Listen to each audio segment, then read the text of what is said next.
Bonjour à tous et bienvenue dans cette partie de la formation. Nous allons continuer toujours avec les unités de mesure. Donc tout à l'heure, nous avons vu les unités relatives, les unités absolues d'abord. Après, nous avons parlé des unités relatives. Nous étions sur l'unité EM. Donc, ce qu'on a dit, c'est que le EM, la valeur, quand on définit sa valeur est relative à son parent. Donc, c'est bien en ce sens que si demain on veut modifier la taille de tous les éléments peut-être de notre site, on peut agir simplement à un seul endroit et ce changement pourra être répercuté sur les autres éléments. Donc, on va garder les proportions qui étaient déjà fixées au départ. Mais l'inconvénient, c'est que lorsque vous imbriquez des éléments dans des éléments, vous allez très rapidement retrouver des tailles hors normes qui seront totalement en déphasage de ce que vous souhaitez avoir. Donc, il faut être conscient de cela et ne pas être étonné si vous avez de telles situations. Bon, je vais enlever tout ceci. Si vous voulez, je vais enlever tout ça. Et nous allons continuer avec le REM. Alors, le REM agit presque comme le EM, sauf que lui, il agit par rapport à l'élément racine, d'où le REM. Alors, si vous voulez, je vais commenter ça. Et là également. Voilà. Donc, je vais dupliquer, si vous voulez. Je vais dupliquer ça. Voilà. Donc, en gros, le REM, ça permet de créer une unité relative, mais relative à la racine du document. OK, à la racine, d'où le REM. Voilà. Donc, R pour la racine du document. Alors, imaginez que au niveau de la racine du document c'est où? C'est notre balise body que nous avons ici. OK? Voilà. Je suppose qu'au niveau du body, au début, ce qui est recommandé au début, on fixe déjà notre taille de police. Je mets déjà body et par défaut, je mets le font size, je le mets par exemple à disons 16 pixels par exemple. Donc tout ce que j'aurai dans mon body après auront par défaut une taille de 16 pixels. Donc là, on est d'accord là-dessus. Maintenant, si vous voulez, je vais effacer tout ça. J'espère que vous avez pris note. Bon, sinon, je vais quand même laisser et continuer. Mais ce que je vais faire, je vais mettre un peu d'espace. Et nous allons ramener cette ligne-là en haut pour travailler là-dessus. Voilà. Donc là, c'est bon. Donc maintenant, pour notre LI ici, imaginez que nous définissons là-dessus ceci. Nous mettons par exemple 2 REM. Qu'est-ce qui va se passer? On aura alors 2 REM ici. 2 REM ici. Ce sera tout simplement, ça va valoir 2 fois l'unité, c'est-à-dire le font size, pas du parent, UL, mais plutôt de l'élément racine, c'est-à-dire le body. OK? Donc, si vous voulez, je vais prendre ça. Donc, on va encore en haut, ici et encore là. Voilà, la valeur du font size de l'élément racine. De l'élément racine. Voilà. Et l'élément racine ici, c'est 16 pixels. Donc, là, tout sera bon, nickel. Alors, si je viens ici, là, c'est bon. Vous voyez, là, c'est bon. Maintenant, imaginez que je veux imbriquer, par exemple, OK? Je veux imbriquer des éléments. Alors, si je copie ça, par exemple, je copie ça et que je le mets ici. Je reviens ici. Je vois que ça garde toujours les mêmes proportions. Pourquoi? Parce que, en gros, ceci, c'est vrai, ce LI là va changer et ça va prendre 2 fois 16, donc ça fait 32 pixels. Maintenant, l'élément qu'il y a à l'intérieur ici, on est d'accord que ce UL ici va prendre quelle valeur? Ça va prendre tout simplement la valeur de son élément ici, puisque le LI ici, on l'a fixé à combien? à 2 REM, donc ça se fera tout simplement 32 pixels. Donc le UL également aura 32 pixels. Mais nous avons défini une propriété sur ceci pour dire que sa valeur sera 2 REM. De fait que c'est REM, ça ne va plus le calculer par rapport à ce UL là qui vaut actuellement 32 pixels, mais ça va le calculer directement par rapport à ceci qui est toujours 16, qui n'a jamais changé. Ok? Donc c'est pourquoi la valeur qu'on aura pour ce LI là sera la même que celle qu'on aura pour ce LI là. Ok? Voilà. Donc même lorsqu'on va imbriquer autant, on va toujours garder les mêmes proportions.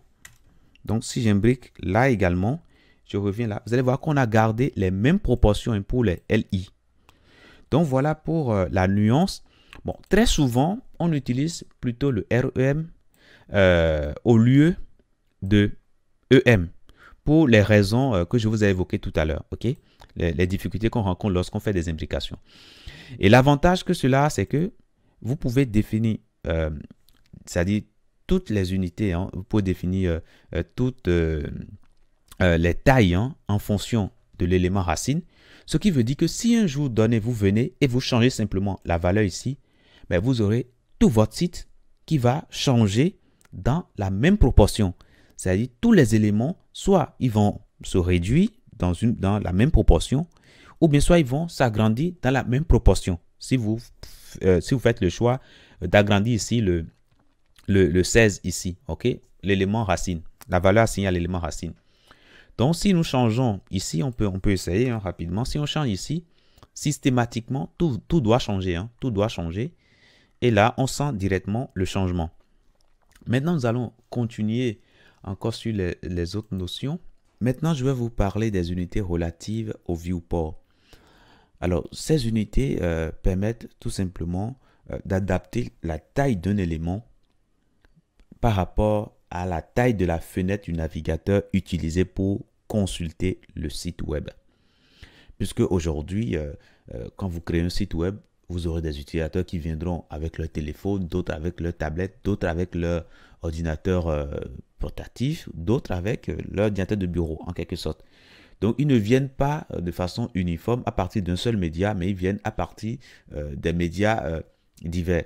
Donc, grâce à ces unités-là que nous allons voir, vous allez pouvoir adapter vos éléments en fonction de ce que l'utilisateur utilise pour consulter votre site web.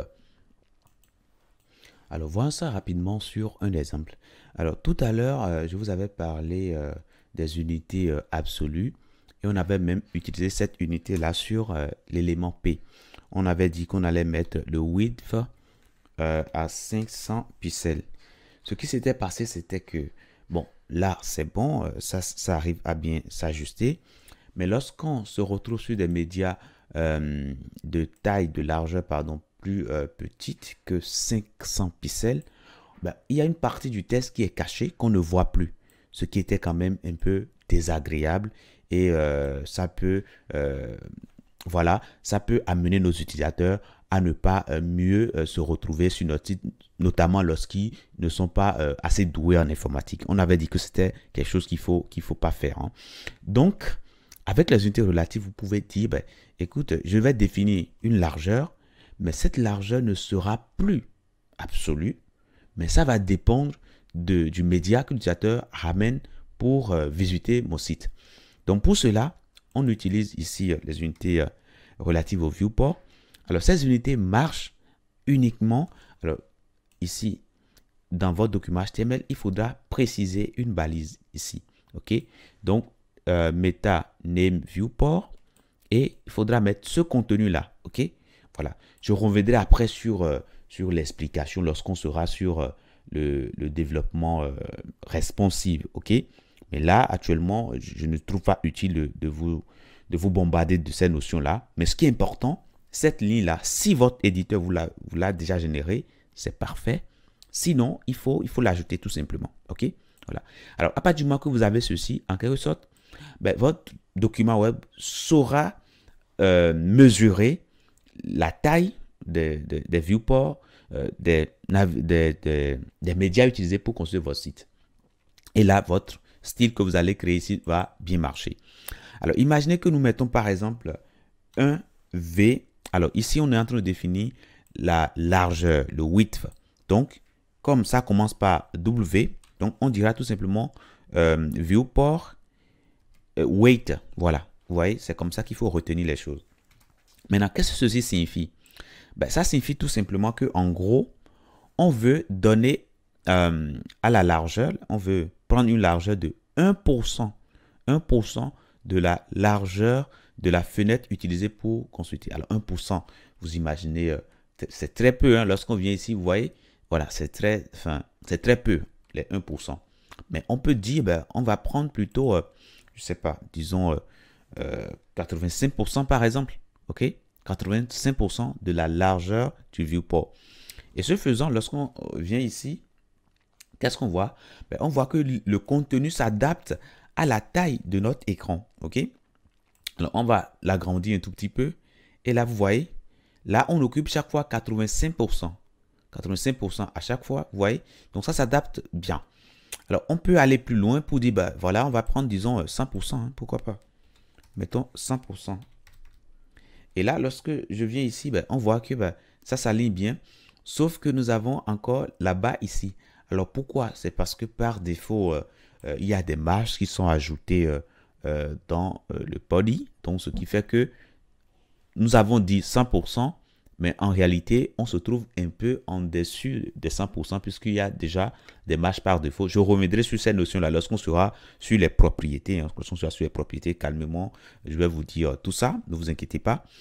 Donc, ce qu'on peut dire, bah, comme il y a un peu de marge, on peut mettre alors plutôt, disons, 90 ou plutôt 95%. Comme ça, on est sûr qu'on sera dedans, voilà, pile poil. Donc là, voilà, c'est bon, hein, on peut l'ajuster. Et de la même façon, vous pouvez également définir la hauteur hein, en fonction de la hauteur du viewport. Là, il faudra utiliser VH tout simplement. Donc, il existe également Vmin et puis Vmax qui permet de cibler, disons, la largeur, la dimension la plus petite ou bien la dimension la plus grande du viewport. Donc, tout ça, vous pouvez utiliser tout ça. Et il existe également les unités relatives au viewport qui permettent de définir, disons, des dimensions en fonction de l'élément parent. Ok, de l'élément parent. On va voir cela rapidement. Donc, cette unité, c'est le pourcentage. Ok, c'est le pourcentage. On va voir ça rapidement.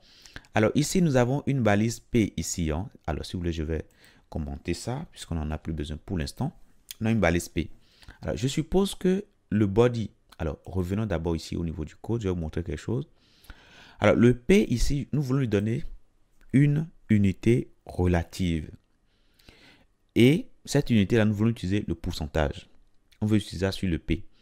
Ce qu'il faut regarder d'abord directement, c'est son parent.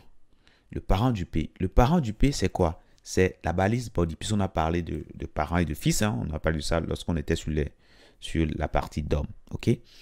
Donc ici, c'est le fils de body.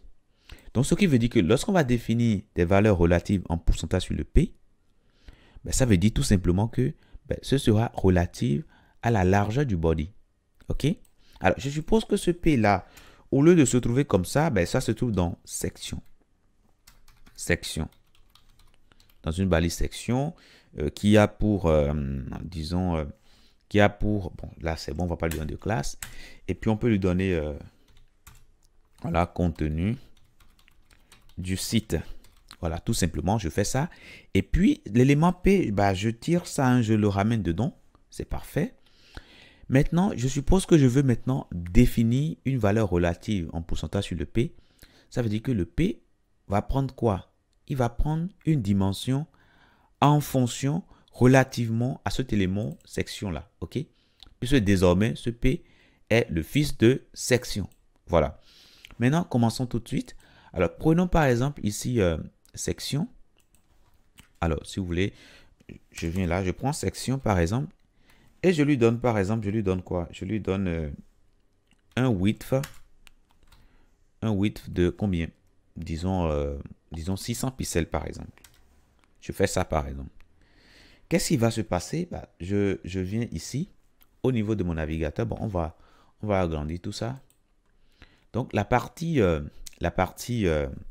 section a pris 500 pixels. Maintenant, imaginez maintenant que nous voulons définir ici un width. Alors, si vous voulez, je vais définir le P en dessous de section. Donc, je mets P et je lui donne un width